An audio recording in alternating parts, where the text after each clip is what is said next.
ये बताइए, ये दुख काहे खत्म नहीं होता बे? अभी तो महान क्रांतिकारी अतीक अहमद जी की मौत का गम भी हल्का नहीं हुआ था। अभी तो उसकी मौत के गम में बहाए आंसू भी हम गाल से नहीं पहुंच पाए थे कि पता चला कि एक और महान बांसुरी वादक मुख्तार अंसारी इस दुनिया में नहीं रहा। अंसारी जी की मौत के साथ ही देश ने एक ऐसा हीरा खो दिया है जिसकी भरपाई कोहिनूर के हीरे से भी नहीं हो सकती। मुख्तार अंसारी जी की मौत से देश की राजनीति, खेलकूद, कृषि, विज्ञान, आंगनबाड़ी, कला, संस्कृति, बिपाशा, उर्मिला और कटरीना को ऐसा नुकसान हुआ है जिसकी पूर्ति आने वाले 1,500-2 हजार सालों तक भी नहीं हो पाएगी। मगर यह सब देखकर बड़ा दुख हो रहा है कि बजाय ऐसी अजीम शख्सियत की मौत पर दुख जताने के कुछ लोग परम पूजनीय अंसारी जी के लिए डॉन और माफिया जैसे अश्लील शब्दों का इस्तेमाल कर रहे हैं। ये सब सुनकर मन गोलगप्पों के पानी से भर आता है कि जिस इंसान ने देश की तरक्की के लिए दूसरों का इतना खून बहाया, सॉरी अपना इतना खून बहाया, मगर फिर भी कुछ लोग उस अजीम शख्सियत की मौत पर पटाखे फोड़ रहे हैं। मुझसे ये सब अब देखा नहीं जा रहा दोस्तों, इसलिए मैंने डिसाइड किया है कि माननीय मुख्तार जी पर एक पूरा वीडियो बनाकर हम ये साबित कर देंगे कि उन जैसा नेक, महान, अहिंसा का पुजारी, दूध का धुला, फिनाइल का नहाया दूसरा आदमी आसपास के 100-200 देशों में भी नहीं मिलेगा। मगर इससे पहले कि हम इस महान शख्सियत की कहानी शुरू करें, उससे पहले एक दूसरे महान शख्स से इसकी इजाजत ले लेते हैं। अरे सर, हंस काहे रहे हैं? अगर आप बोले तो वीडियो शुरू करें। तो करो ना भाई, ये भी परेशान हो गए, हम भी परेशान हो गए, करो फिर। नमस्कार दोस्तों, मैं हूं रौनक और आप देख रहे हैं फनतंत्र। और आज हम बात करेंगे महान डफली वादक मुख्तार अंसारी जी के गौरवशाली करियर की। दोस्तों, आदरणीय मुख्तार जी बाल्यकाल से ही जान गए थे कि उन्हें लाइफ में कुछ अलग करना है। होश संभालने पर जब उन्हें पता चला कि उनके दादा डॉक्टर मुख्तार अहमद अंसारी स्वतंत्रता सेनानी थे और उनके मरहूम नाना मोहम्मद उस्मान जी ब्रिगेडियर थे, उन्होंने तभी फैसला कर लिया था कि उन्हें इज्जत वाले इस फैमिली बिजनेस में नहीं जाना है। हम एक अच्छा गुंडा बनते हैं। बाकी अमीर बच्चों की तरह बाप दादाओं के जमे जमाए धंधे को आगे बढ़ाने की बजाय बालक मुख्तार ने अपने लिए संघर्ष का रास्ता चुना। कॉलेज के दिनों में बालक मुख्तार की मुलाकात साधु सिंह नाम के एक ऐसे जोशीले युवा से हुई जो उस वक्त गुंडई का स्टार्टअप शुरू कर रहा था। मुख्तार का भी बचपन से सपना था कि कुछ अपना किया जाए। साधु सिंह से मुलाकात के फौरन बाद मुख्तार भाई ने 50% इक्विटी लेकर बतौर को फाउंडर उन्हें ज्वाइन कर लिया। मैं भी बहुत बड़ा गुंडा बनना चाहता हूँ। 2-4 छोटे मोटे अपराधों के बाद ही मुख्तार जी को यह समझ में आ गया कि हाँ, यही मेरा पैशन है। और मुख्तार अंसारी का जो भय का साम्राज्य था वो चरम पे था, और सरकार द्वारा जब समर्थन ऐसे माफियाओं को हो जाए तो आप समझ सकते हैं। मैंने अभी आपसे कहा कि वो खुली जीप में मऊ दंगों में घूमता था, जहाँ कर्फ्यू लगा है, किसी की हिम्मत नहीं उसके प्रति कुछ बोल दे। और एक बार जब उन्हें अपना पैशन मिला तो उसके बाद उन्होंने पीछे मुड़कर नहीं देखा। 70 के दशक तक पूर्वांचल में साहिब सिंह गैंग का काफी दबदबा था। ये लोग शराब से लेकर बाकी सरकारी ठेके हथिया लिया करते थे। मुख्तार नई सोच का युवा था। उसे लगता था कि इन सब ठेकों में हम यंग लोगों की भी, युवाओं की भी हिस्सेदारी होनी चाहिए। अपना यही हक पाने के लिए युवा मुख्तार ने अपना गैंग बना लिया। उस जमाने के बाकी युवाओं की तरह ताश खेलकर टाइम वेस्ट करने की बजाय ये लोग हत्या, लूट और अपहरण जैसे मेहनत वाले काम करके अपनी रोजी रोटी चलाने लगे। समाज में बढ़ती बेरोजगारी को देखकर मुख्तार अक्सर भावुक हो जाया करता था। उसे लगता था कि लूट और गुंडागर्दी पर देश के हर युवा का बराबर हक है। इसीलिए 80 के दशक के आखिर में वो अलग अलग इलाकों में हफ्ता वसूली की फ्रेंचाइजी बांटने लगा। अपने एरिया में जब फिरौती लेता था, बल्कि वाराणसी में फ्रेंचाइजियां खोली हुई थी। इस एरिया की फिरौती तुम ले लेना, इस एरिया की फिरौती तुम ले लेना। हालत ये थी। मतलब जिस वक्त अमेरिका में मैकडॉनल्ड्स अलग अलग शहरों में अपनी फ्रेंचाइजी खोलकर लोगों को बर्गर खिला रहा था, उसी वक्त माननीय मुख्तार जी भी हफ्ता वसूली की फ्रेंचाइजी शुरू कर देश के युवाओं को रोजगार बांट रहे थे। मगर जैसा कि समाज का दस्तूर है, भले आदमी को दुनिया कहां जीने देती है साहब, कहां। 1991 में चंदौली पुलिस ने मासूम मुख्तार को गिरफ्तार कर लिया, जिसके बाद आरोप लगा कि मुख्तार भाई को मजबूरन उन दोनों पुलिस वालों की भी हत्या करनी पड़ी जो उन्हें सच्चाई के रास्ते पर चलने से रोक रहे थे। 1995 आते आते मुख्तार भाई मोस्ट वांटेड हो गए। यही वो वक्त था जब यूपी के राजनेता उनकी मासूमियत का फायदा उठा रहे थे। और तभी एक दिन बालक मुख्तार ने इंस्टाग्राम पर स्टीव जॉब्स की वो महान पंक्तियां पढ़ी कि अगर आप अपने सपनों को पूरा करने में वक्त नहीं लगाओगे तो दूसरे आपका इस्तेमाल अपने सपने को पूरा करने में करवाएंगे। मुख्तार भाई के लिए ये यूरेका मोमेंट था। जी हां, उन्हें उसी वक्त समझ में आ गया कि खुद गुंडा बनकर नेताओं के हाथों इस्तेमाल होने से अच्छा है कि क्यों न खुद ही नेता बनकर सारा माल बटोरा जाए। और उनके इस फैसले के बाद तो सारा खेल ही बदलने वाला था। इसके बाद आदरणीय मुख्तार जी के जीवन ने क्या करवट ली, इससे पहले कि मैं उस पर आऊं, अगर आप मेरी बात अब ध्यान से सुनेंगे ना तो आपका भी जीवन जरूर करवट ले सकता है। जी हां, सिर्फ ₹1 में आप रॉयल एनफील्ड बुलेट जीत सकते हैं। 30 मार्च को आईपीएल का मैच है, पंजाब वर्सेस लखनऊ। मैच से पहले डिस्क्रिप्शन में जो लिंक दिया उस पर क्लिक करके माई 11 सर्कल ऐप को डाउनलोड करो, उस पर अपनी टीम बनाओ और एंटर कर जाओ प्राइम कॉन्टेस्ट में। एंट्री सिर्फ ₹1, जीत गए तो मिलेगी ब्रांड न्यू रॉयल एनफील्ड। 30 मार्च तक के लिए ये कॉन्टेस्ट वैलिड है और जो डिस्क्रिप्शन में लिंक दिया ना वहीं से एक्टिवेट होगा और सिर्फ मेरे सब्सक्राइबर्स के लिए। इसके अलावा बाकी बहुत सारे प्राइजेस माई 11 सर्कल ऐप पर तो मिल ही रहे हैं। मेरा कूपन कोड लगाना मत भूलना और महिंद्रा थार के अलावा ढेरों प्राइजेस जीतने का मौका भी लूट जरूर लेना। क्या समझे? फिलहाल वीडियो में आगे बढ़ते हैं। तो आइए दोस्तों, मुख्तार जी की जीवन गाथा को आगे बढ़ाते हैं। जैसा कि हम बता रहे थे कि 90 के दशक में मुख्तार भाई लूट, हत्या और अपहरण की अपनी छोटी सी दुनिया में खुश थे। कुछ साल पहले शुरू हुआ उनका गुंडई का स्टार्टअप यूनिकॉर्न बन चुका था, मगर इस वक्त तक पुलिस वालों ने इस देव मानुष का जीना हराम कर दिया था। दोस्तों, हार कर इस भले आदमी को राजनीति के दलदल में उतरना ही पड़ा, कूदना पड़ा।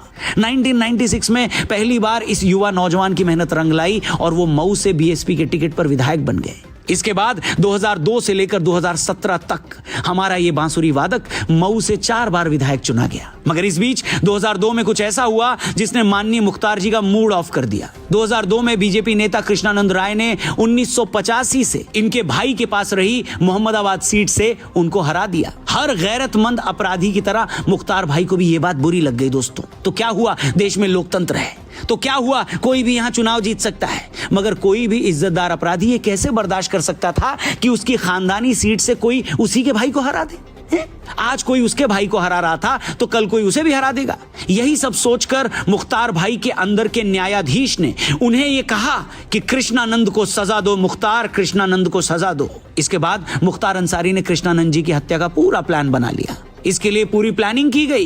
कृष्णानंद जी बुलेट प्रूफ गाड़ी में चलते थे, इसलिए उनकी गाड़ी को भेदने के लिए उनके गैंग को खास कारतूस और गन चाहिए थी। आखिरकार 2005 में उनकी ये तलाश पूरी हो गई। कृष्णानंद जी अपने साथियों के साथ एक कार्यक्रम का उद्घाटन करके लौट रहे थे, तभी उनकी गाड़ी को कुछ लोगों ने ऐसी जगह पर रोक लिया जहां से गाड़ी का मुड़ना मुश्किल था। उनकी गाड़ी पर 500 गोलियां चलाई गई। इस हमले में कृष्णानंद राय जी और उनके 6 साथियों की मौत हो गई। मुख्तार अंसारी ने कृष्णानंद राय की चोटी कटवाई और अपने हाथ में उनकी शिखा लेकर उनकी मौत का मजाक उड़ाया। बाद में इस मामले की जांच यूपी पुलिस से सीबीआई को दी गई, मगर मुख्तार जी के नरम स्वभाव और अपने बाल बच्चों की सूरत याद करके एक एक गवाह अदालत में मुकर गया।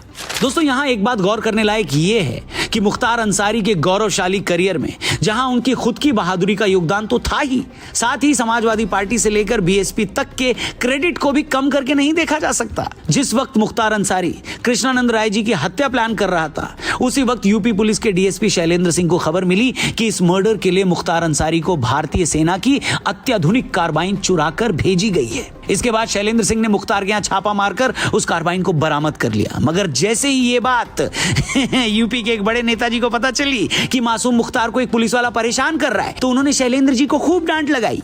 इतना ही नहीं, उन्होंने शैलेंद्र सिंह से ये एफआईआर वापस लेने के लिए भी कहा और बाद में शैलेंद्र सिंह को इतना टॉर्चर किया गया कि उन्होंने रिजाइन कर दिया। जब आपके पास आईओ दूसरा इसका इन्वेस्टिगेशन करेगा तो नाम मत लीजिए मुख्तार का। तो हमने कहा साहब, मैं वादी बन के उसका नाम लिखाया हूँ, एफआईआर में दर्ज है, अब मैं अपने ही बयान से पलट जाऊंगा, ये संभव नहीं है। तो उसके बाद फिर तमाम बातें हुई। एसटीएफ का हेड वहाँ क्लोज कर दिया गया, मुझे बना यहाँ लखनऊ बुला लिया गया। तमाम तरह से प्रताड़ित करने लगे लोग। अधिकारी भी कहने लगे आपसे बहुत नाराज हैं, मुलायम सिंह मुख्यमंत्री थे। इसीलिए दोस्तों, इसीलिए बड़े बुजुर्ग कहते हैं कि हर कामयाब आदमी के पीछे उसका ही नहीं बहुत सारे लोगों का हाथ होता है। अगर मुख्तार भी अपराध के सुनहरे रास्तों पर आगे बढ़ता रहा है तो इसमें भी बड़े बड़े लोगों का, न जाने कितने फरिश्तों का हाथ रहा है जो लगातार उनको मुश्किलों से निकालते रहे हैं। इतना ही नहीं दोस्तों, मुख्तार भाई को परेशान करने वाले शैलेंद्र सिंह या उन जैसा कोई दूसरा पुलिस वाला ऐसी हरकत न करे, इसके लिए मिसाल पेश करने के लिए शैलेंद्र सिंह को ही 1 साल तक जेल में डाल दिया गया। यानी दोस्तों, यही वो उत्तर प्रदेश की सियासत का और उत्तर प्रदेश की कानून व्यवस्था का वो सुनहरा दौर था जिसे आज बहुत से लोग मिस करते हैं। इतना मेरा यकीन और ईमान है, मौत और जिंदगी का मालिक सिवाय अल्लाह के कोई नहीं है। इसलिए मेरा कोई बाल बाका भी नहीं कर पाया। बहुत बार लोग हमें मिटाने की कोशिश किए और आज योगी आदित्यनाथ जी जैसे लोगों ने यूपी से वो सुनहरा दौर छीन लिया है दोस्तों, छीन लिया है। मुख्तार अंसारी के गौरवशाली करियर से एक सीख हमें यह भी मिलती है दोस्तों कि इंसान को छोटी मोटी सफलता से खुश होकर रुक नहीं जाना चाहिए। मुख्तार भाई के करियर की सबसे बड़ी खूबी यही रही कि वो एक आध हत्या पर या एक आध दुश्मन को मारने के बाद कभी रुके नहीं। उससे संतुष्ट होकर वो हिमालय पर नहीं चले गए। अपने करियर के शुरू में चंदौली में उन पर 2 पुलिस वालों को मारने का आरोप लगा, मगर वो इससे घबराए भी नहीं। उसके बाद मंडी परिषद की ठेकेदारी को लेकर लोकल ठेकेदार सच्चिदानंद राय की हत्या में भी उनका नाम आया, तो वो इससे भी फूलकर कुप्पा नहीं हो गए। ऐसा नहीं है कि एक बार पुलिस वालों की हत्या में नाम आने पर वो खुश हो गए और उसके बाद 1996 में एएसपी उदय शंकर पर जानलेवा हमले में भी उनका नाम आया, मगर वो खुद को लगातार इंप्रूव कर रहे थे दोस्तों, इंप्रूव कर रहे थे। 1997 में पूर्वांचल के सबसे बड़े कोयला व्यापारी रुंगटा की किडनैपिंग का क्रेडिट भी लोगों ने इनको दिया, मगर इनका बड़प्पन देखिए, उन्होंने खुद कभी आगे आकर ऐसी कोई डींग हाँकी नहीं। 2005 में कृष्णानंद राय की हत्या के बाद जो बवाल मचा था, अगर उनकी जगह कोई और होता तो ये लाइन ही छोड़ देता, मगर इनकी कमिटमेंट देखिए। कृष्णानंद राय हत्या के मामले में एक गवाह शशिकांत राय की भी रहस्यमय हालत में मौत हो गई। अगस्त 2009 में ठेकेदार मन्ना सिंह के मर्डर में भी मुख्तार भाई का नाम आया।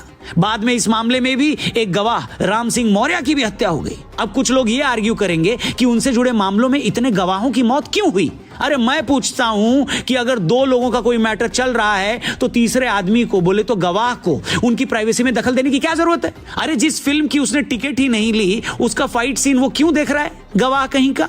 और बिना टिकट लिए अगर फिल्म देखोगे तो सजा मिलेगी। अब यह बात अलग है कि मुख्तार भाई का सजा देने का तरीका थोड़ा अलग था, डिफरेंट। कुल मिलाकर मुख्तार भाई का सारा करियर अच्छा चल रहा था, मगर फिर हुआ यह कि 2017 में यूपी में चुनाव हुए और फिर योगी बाबा मुख्यमंत्री बन गए। ये वही योगी बाबा थे जिनके काफिले पर मुख्तार अंसारी के लोगों ने अटैक करवाया था। उस हमले में योगी आदित्यनाथ की जान भी जा सकती थी। ये वो वक्त था जब बीजेपी यूपी में तीसरे चौथे नंबर की पार्टी हुआ करती थी। न वो केंद्र में थी, न यूपी में उसका कहीं कोई नंबर था, और न किसी को यह खबर थी कि योगी बाबा आगे चलकर क्या बनने वाले हैं। पिछले कुछ समय से महोदय राजनीतिक विद्वेष के तहत मुझे जिस प्रकार से राजनीतिक पूर्वाग्रह का शिकार बनाया जा रहा है, मैं केवल आपसे अनुरोध करने के लिए आया हूं, क्या मैं इस सदन का सदस्य हूं। मगर देखिए, वक्त का पहिया घूमा। 2017 में बीजेपी की सरकार बनी, योगी आदित्यनाथ यूपी के मुख्यमंत्री बने और आते ही उन्होंने ऐलान कर दिया कि यूपी में जितने भी माफिया हैं या तो वो स्टेट छोड़ दें या फिर अपनी बर्बादी के लिए तैयार हो जाएं। इसी बात से घबराकर अंसारी बाबू एक छोटे से मामले में गिरफ्तार होकर पंजाब की जेल में बंद हो गए। मगर योगी जी को यह बिल्कुल मंजूर नहीं था कि उनके राज्य का टैलेंट दूसरे स्टेट की जेल में बर्बाद हो जाए। आखिरकार 2021 में गाजेबाजों के साथ उन्हें यूपी की बांदा जेल में ले आया गया। अंसारी और उनके गैंग के 96 लोगों को पकड़कर जेलों में डाल दिया गया। अंसारी और उनके गुर्गों की 200 करोड़ की संपत्ति जब्त कर ली गई। उनके अवैध संपत्तियों को चन चन कर तोड़ा गया। उनके खिलाफ चल रहे 60 से ज्यादा मामलों में 15 में फैसला आ गया। कल तक दहशत का दूसरा नाम कहे जाने वाले मुख्तार अंसारी एक बेबस और डरा हुआ बूढ़ा बनकर रह गया। इस माफिया को मिट्टी में मिला देंगे।